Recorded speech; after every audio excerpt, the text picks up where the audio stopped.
Hello and welcome back to the ROKER Report Extra podcast. Sunderland scraped past Southend 1-0 at the weekend, but unfortunately followed it up with a truly embarrassing 2-1 home defeat to Leicester City's Children. So it's safe to say I'm in a truly shite mood when it comes to regarding Sunderland, but with no League One action on the agenda for at least a week, I'd like to welcome Matt to discuss Gillingham's game against us on Saturday in the FA Cup from Gills In The Blood. How are you doing, Matt? Are you well? I'm good, mate. Yourself? Yeah, as I sort of said before, Last night aside. bit of a shite mood, but last night aside, yeah, not too bad. In fairness, I didn't know you was playing. It's not a competition that too many show much interest in, is it? Let's be honest. No, not at all, mate. I think it's one of those competitions where if you win, fair enough, it's all good, and we got to the final last year, but I think if you get beat off an under-21 team, it just... I can't quite describe it, but I'm a little bit embarrassed, truth be told. But it is what it is, isn't it? You've got to get on with it. Nothing much you can do about it. You have to play the games, unfortunately, whether you like it or not. I mean, we're already out as well, so I don't think we take it too seriously. We see it as an opportunity to just play the kids and those that need minutes. Yeah, we used to do that when we were a Premier League team. Now we play a full first team and get beat off other people's kids. So They're slumming it with the likes of Gillingham. Both our games were midweek clashes last year, so you're Gillingham's debutant on the Extra podcast. Are you proud? 100%, yeah, definitely. I'd like to thank my parents and you, you guys for inviting me on. We had two games last year that produced a lot of goals, actually, if I remember right. It was 8-3 on aggregate, I think, wasn't it? 4-2, yeah, 8-3 in aggregate. Probably one of the best memories I've got of last season. Certainly one of, anyway, there's a couple. Was that 4-1 win early on in the season when I thought we were just going to hammer every team that came against us. Didn't really happen. But this season it's the FA Cup for the very, very first time. It's the first round. We had Port Vale, I think, last year, but the FA Cup, do either of us really care? It's another tricky one, isn't it? I mean, for people of my age, I mean, I'm 37, I grew up thinking the FA Cup was the greatest domestic competition in the world, but unfortunately it's lost a lot of its magic over the years because all the TV money is now in Sky Sports, meaning you've got to get in the top four, and people sort of in that division, and you know about that, you was in that division up until a couple of years ago, like you've already said, it's all about finishing as high as you can in the league, and it seems that the FA Cup's become sort of a poor relation to the Premier League now, unfortunately, but it's nice if you can get to the third round as a team, especially for a club our size. No disrespect, obviously you're a massive club compared to us still, even though we're both in the same division. But for us, it's about getting to the third round and trying to get a decent draw like we did last season. We managed to knock Cardiff out in front of a decent crowd and then went to Swansea and unfortunately got beat in the fourth round. But I'd imagine promotion has to be the aim for you lot, and it's probably just a bit of a hindrance, isn't it, in all fairness? A little bit. I mean, we've actually only opened up one end of our stand, which is probably a sad indictment, isn't it, on the FA Cup itself, that... It is, yeah, definitely. And you're not the only club. That's not a one-off. That's unfortunately the norm now for these early rounds of the competition. It's until you get a Premier League coming to town or you go to a big Premier League ground, then that is just the way it is now with the FA Cup, unfortunately. Yeah, I mean, last year it was unusual for us because normally we've entered, in my lifetime, we've always entered, and in most people's lifetime, we've always entered at the third round in January. And there was a bit of romance about the third round, but the first round, we were away to Port Vale, and then we got Walsall in the second round, and we played Walsall like 3 times in a week. So the romance of the FA Cup was completely gone for us last year, but you've sort of touched on it before already. You made it all the way to the fourth round last year, so obviously it's probably still a bit of recent romance for Gillingham fans with the FA Cup, is there? Yeah, there is again, and again that's because of the relative sizes of our two clubs. For us, it's a money spinner at the end of the day, whereas we know we're never going to win the FA Cup. I mean, I remember back in 2000 when we was getting ourselves into the Championship now for the first time and only time that we've ever done it, and we got promoted that season at Wembley, and we got to the quarterfinals for the only time in our history. We got battered by Chelsea, and a certain John Terry scored his first Chelsea goal, I think, in that game, or made his debut or something like that. And yeah, we beat, I think, Sheffield Wednesday en route to the quarters in front of a packed Priestfield. It's you can find it on YouTube. We scored a really good goal, Nicky Southall volley, and John Motson was in basically what was a building site of our Medway stand now, like our main stand that you boys would have come and visited last season, because it was being rebuilt. Yeah, so I remember sort of days like that when we put out Bradford and Sheffield Wednesday were Premier League sides, but until last season, it's been pretty slim pickings over the last few years. I mean, we've been beaten by Brackley twice in the last few seasons on the telly at National League North, and it just seems that we like getting first or second round trips all the way up there, because we've had Hartlepool last season in the first round. The season before that, we had to go Carlisle in a replay. This year, we've got to come and see you lot. So You just love coming up here. it's a long way for very little reward. I think that's the trouble. I suppose one question I would probably ask, 3 or 4 years ago, I suppose Gillingham playing against Sunderland, which would have then been a third round tie, would be a good draw. But yes, when it came out of the hat, what was your, and feel free to be as positive or as negative about this, but what was your overriding emotion of getting Sunderland away? Meh. Yeah. That was literally it, because it's miles. Yeah, it's a hell of a distance. I'm not going to go. I mean, like I just said before we come on, unfortunately, I'm 4 weeks since knee surgery, so it's too far for me at the moment. And too far without it. A long way to go, and the chances are we're probably going to get beat, and that's the way it is, unfortunately. We're going to make changes. I think Steve Evans has said we're going to probably make a few changes to give minutes to those that need it. I'd imagine you lot are going to make quite a few changes, because Phil Parkinson's probably prioritising League One, which he has to do. Yeah. So, yeah, it's a very sort of... If it was all that way to play a crappy non-league side that you think, I've got, sort of a 9 out of 10 chance of beating, then fair enough. But it's not a glamour tie like it would have been 3 or 4 years ago, because then it would have been all a trip to a Premier League side. Yeah, but it's not anymore. Because you've not been shit for 2 years. It's very much... We've been shit for 125 years, so don't worry about it. I don't think there's anything more sort of... You said meh, which is kind of probably how most of us on both sides felt, truth be told. And I think when you're looking at the tie itself, there's nothing worse than playing a team you're already playing in the league in the cup, is there? That's like the worst draw you can get. Like you said, last year, I think you played Walsall like 2 or 3 times in a matter of a fortnight, it seemed, that it was just like every other game you was playing. I mean, it just becomes monotonous, and fans aren't going to want to go and see it. Once is bad enough, like you say. 2 times, you might get away with the third game. People aren't going to want to bother. Different to last year, though, isn't it? You mentioned already I think you had Hartlepool last year, and if memory serves me right, you needed a replay. We were seconds from going out. Yeah, we drew the home game 0-0 in one of the most boring ties you're ever likely to be unfortunate enough to attend, and I went to the home game. And then I think we had to rely on a last-minute equaliser, Tom Eads penalty, I think, in normal time, and then beat them 4-3 in extra time. That's right. See, for days like that, if you can guarantee that you're going to go up there and win, then fine. It makes the travel all the worthwhile, but we all know football's not like that. You could invariably go all that way and get absolutely tanked. Or you could just get beat up on the 21 side at home. Exactly. And then you get beat, and then you get home at like 3 or 4 in the morning, and that's not fun for anyone. So. No, it really ain't. It really ain't. Like I say, we got knocked out in the second round last year, and we did sort of utilise it to play. It was a relatively strong side we played in the first round. I think at Walsall we made a few changes, especially in the replay. But how likely is it Steve Evans will take the competition seriously this year in terms of a full-strength side? I don't think it'll be what we would be calling our full-strength side, but I still think Steve Evans doesn't know his best 11, because obviously he's only been in the job this season, and he brought in 14 players in the summer. So for what it's worth, I don't think Steve Evans knows his best 11 still. I think there's been 2 or 3 that have disappointed that he brought in. I think there's been a couple that unfortunately have been carrying niggly injuries, like Matt Willock we got in and was supposedly going to be, a game changer for us, and he's played 45 minutes of league football.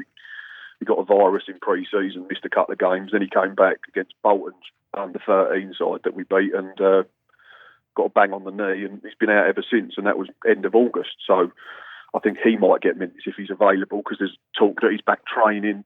I'd imagine we'll probably make about half a dozen changes. And he's the boy from Manchester United, Willock, isn't he? He's also brother to...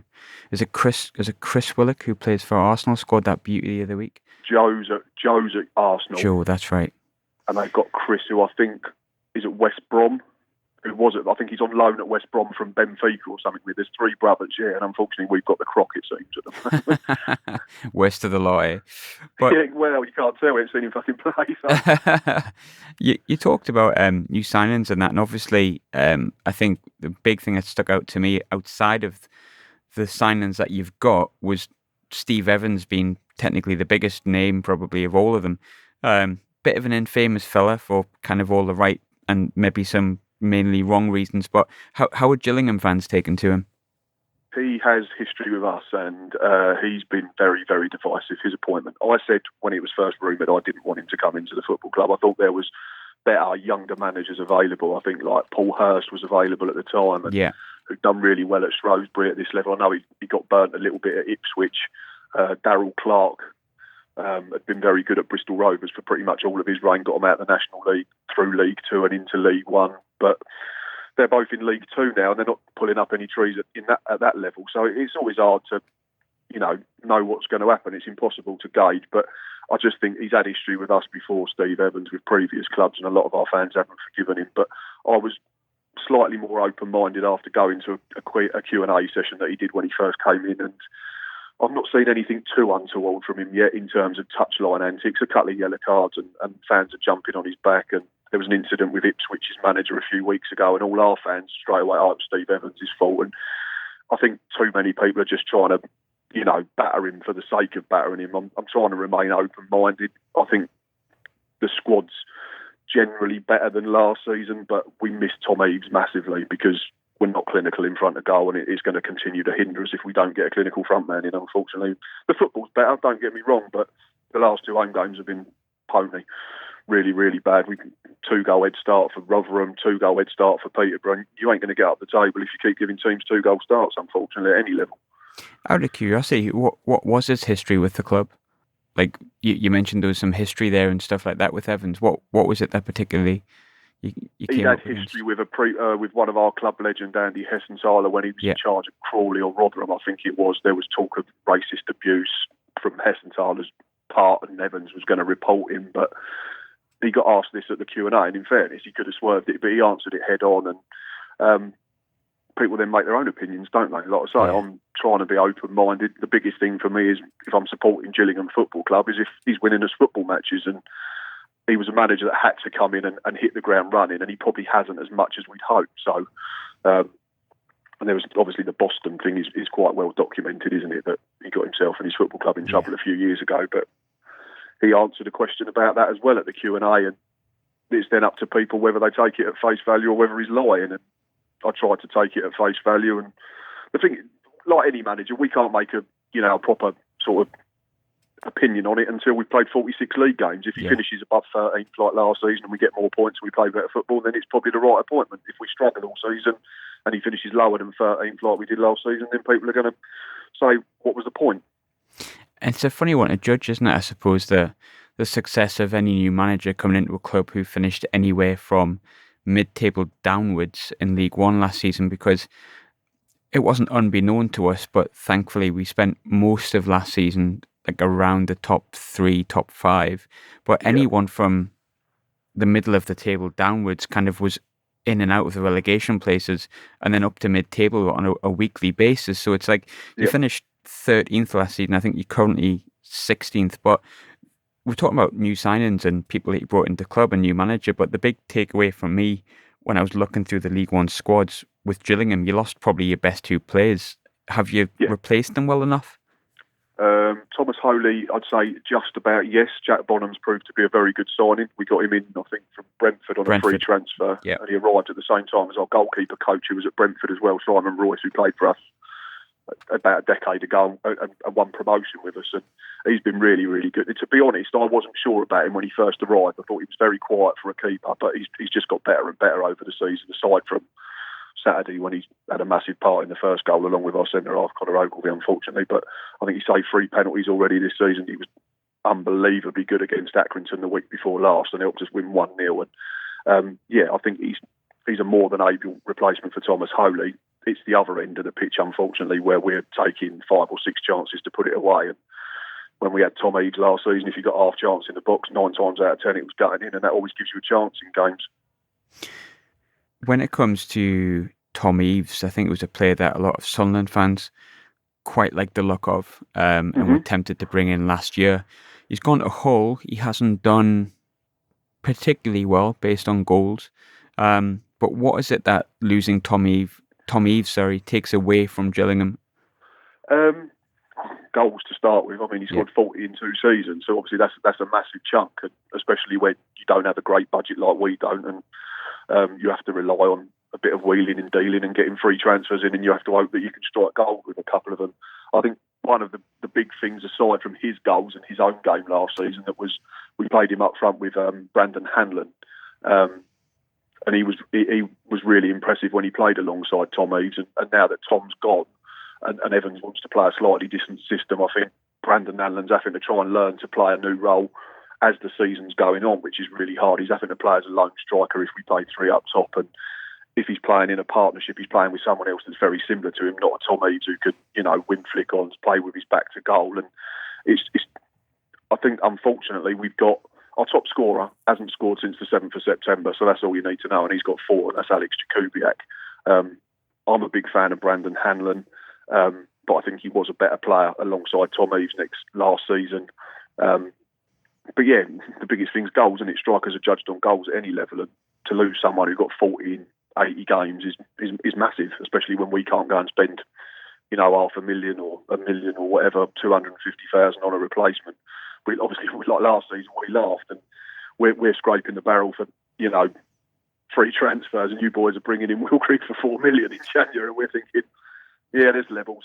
Feel free to have him if you want, is the way things are going at the moment. Not that Jack Ross got anything out of him, which I think says more about Jack Ross than Will Grigg, unfortunately, because Will Grigg should be scoring you 25 goals comfortably at that level because he's done it all his career. Yeah.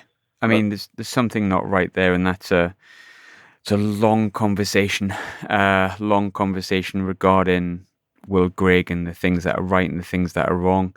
I think which is why many people quite like the sound of sort of Tom Eaves, sort of maybe potentially coming in. But I was surprised he went to the Championship. I've got to be honest with that. And I'm not surprised he's struggling either, because he struck me as a very, very good League One striker. But do you think, obviously we're only in November as well, so this could be egg on my face, but were you surprised he went to the Championship? Surprised in the sense that, like you say, his whole career has been League One and League Two, and even from our fan point of view, and myself, when he arrived in, summer 2017, you looked at his goal record previously to that, and it was shocking, without being rude.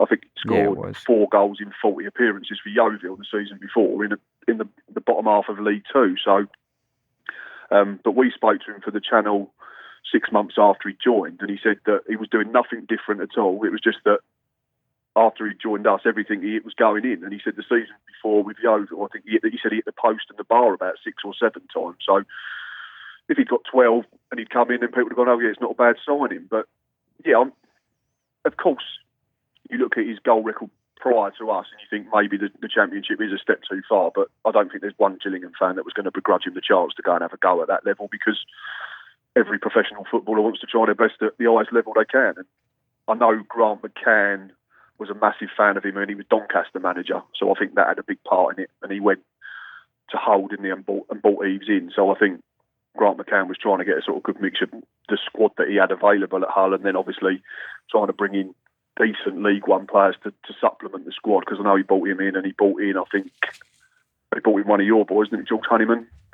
He brought in Honeyman, brought Honeyman. And I think he brought in Ryan Taffazoli, who was at Peterborough, got him in centre half on a free transfer. Right. Yeah, he brought a few in actually from League One, like top League One players.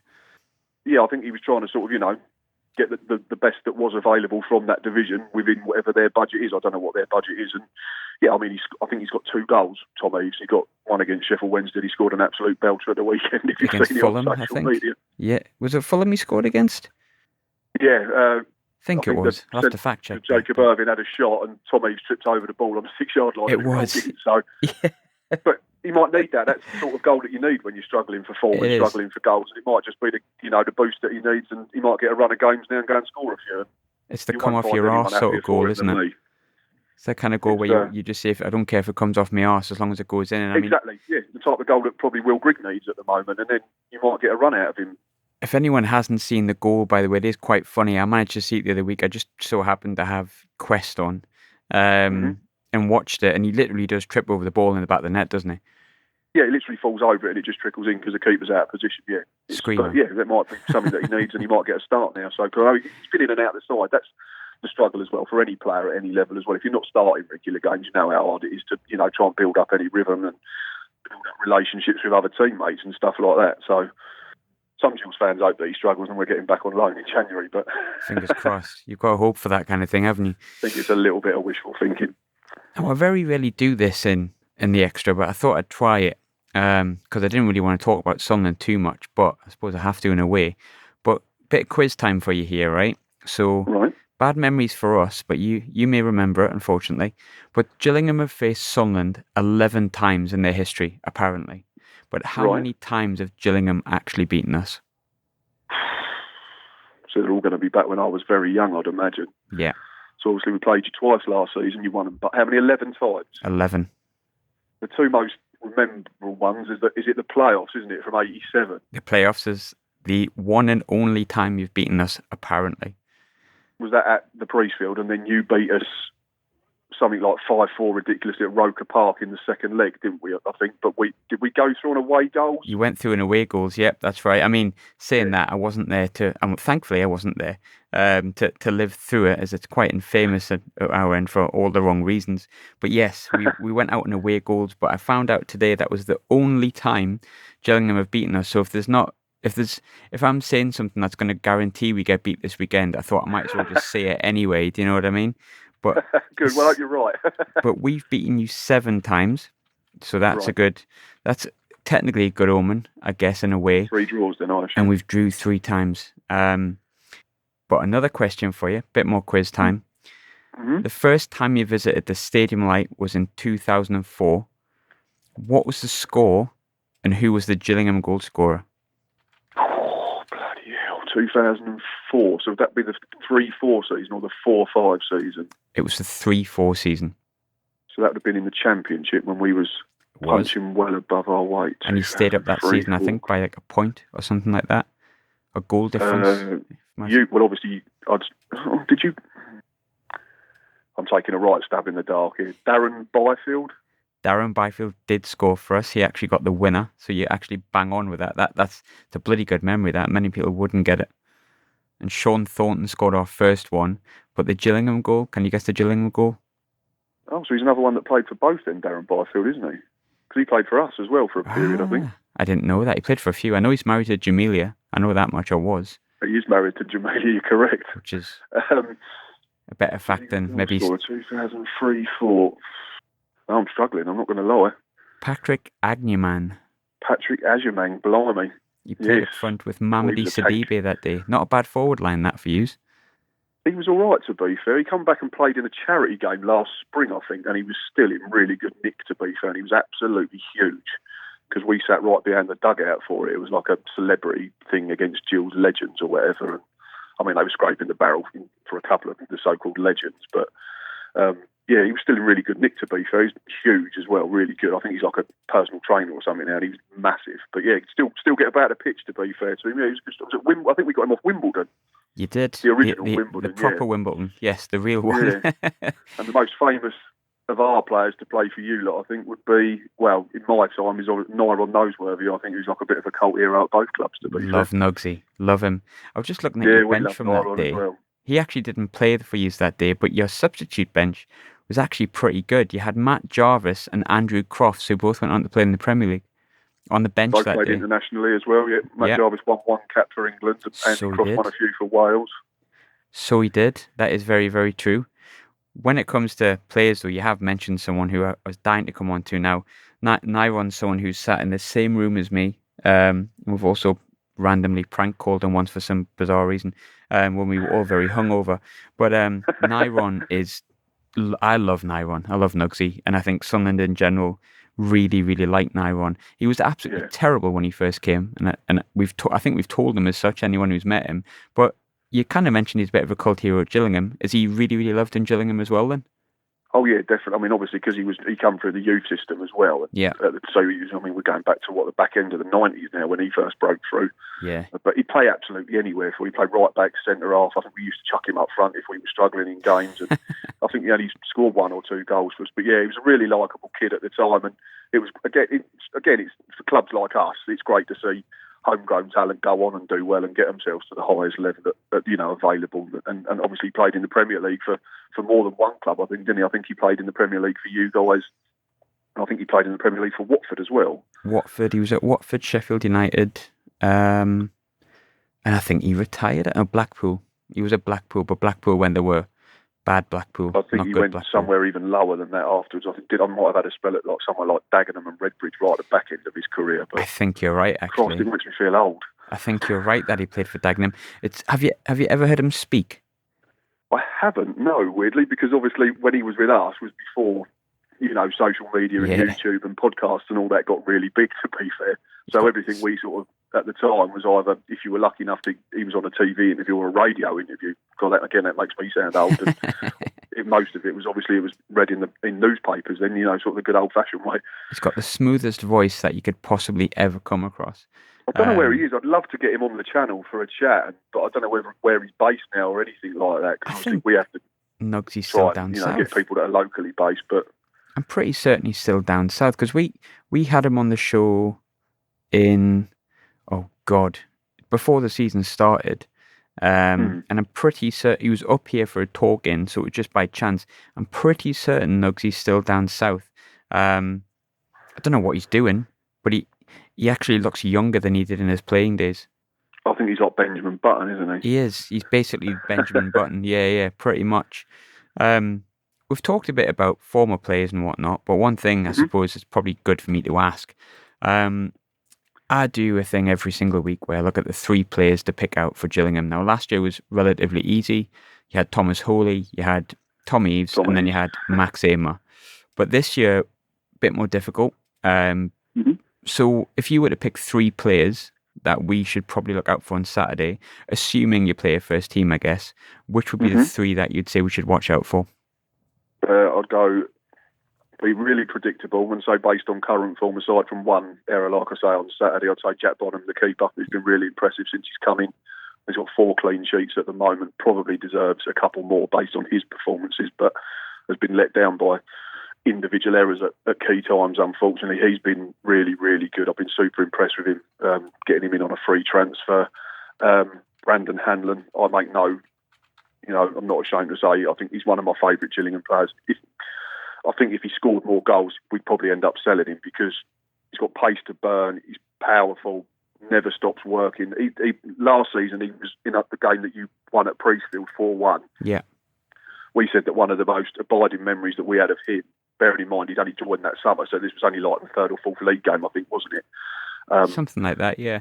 Played with no fear at all, and even when we were 4-1 down, he still wanted the ball, still being positive, still trying to make things happen. And as a kid who'd come out of non-league, I think we'd signed him from Charlton, but he'd been at Bromley the season before on loan.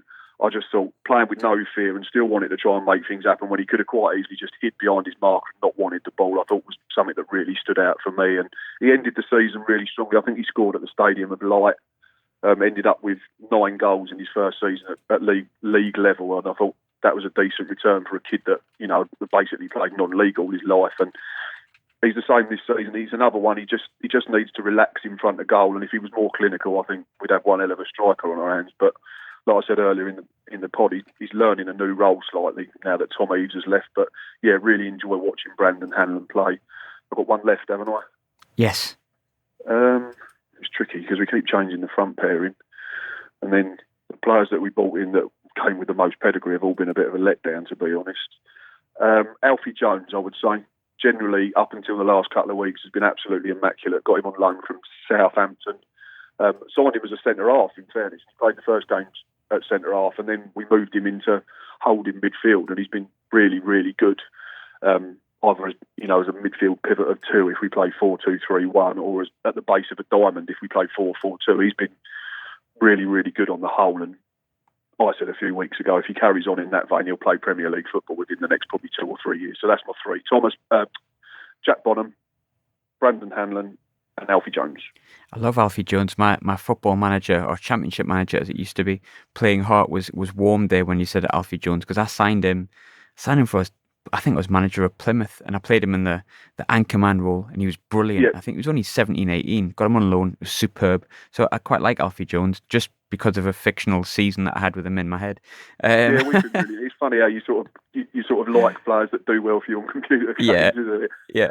It's like Kennedy Bakayoglu will always have a place in my heart, even though I don't think he ever did anything in actual football. unfortunately, Sunderland have never had that many good players on Football Manager to my memory. But if you had to pick players that you think could damage Gillingham on Saturday, which ones would you point out towards the players that you think could cause you problems? Well, the obvious one's Aidan McGeady, but Parkinson's not playing him so much, is he? He is, but he's off form a little bit. He's been in the past few weeks. We had an injury not too long ago, but he's been back in the past few weeks because he's had not too much of a choice because Lyndon Gooch is currently injured, and Embleton's injured for quite a while, I think. So he's kind of like McGeady sort of has to play at the moment, which is some people think he's still our best player. Some people think he hinders us. It depends which way you look at it, I guess. The thing is, again, it's all about levels, isn't it? And as a Gillingham player, if they said, could you pick 3 players from the Sunderland squad that get in your side, we'd probably fucking pick all of them, to be fair. So, because, again, it comes back to budgets and stuff like that. But you can have some of them. At League One is ridiculous, in fairness. I liked George Honeyman last season. I thought he was really good against us. I love George Honeyman. Max Powell was another one who I followed at this level before because he was at Tranmere, I think, before he went to Wigan, and then you got him off Wigan. Yeah. He was superb when he was at Tranmere, so he's a player that I sort of followed and recognised. Again, I'm not sure whether he's playing regularly. It's tricky, isn't it? Because obviously you're only a couple of weeks into a new manager coming in, so obviously he's probably still trying to find his best system and his best 11. And Luke O'Nien's a player I like love as Luke well. O'Nien. I love players that can play, in fact, weirdly, you're talking about players that you can that you sort of relate to because they're good for you on computer games. I got him on a free transfer for Gillingham on FIFA this week, and he can play right back and centre mid, and I think he's a really good player in real life as well as on FIFA 20. So Great player. Luke O'Nien, I think he's a really good footballer.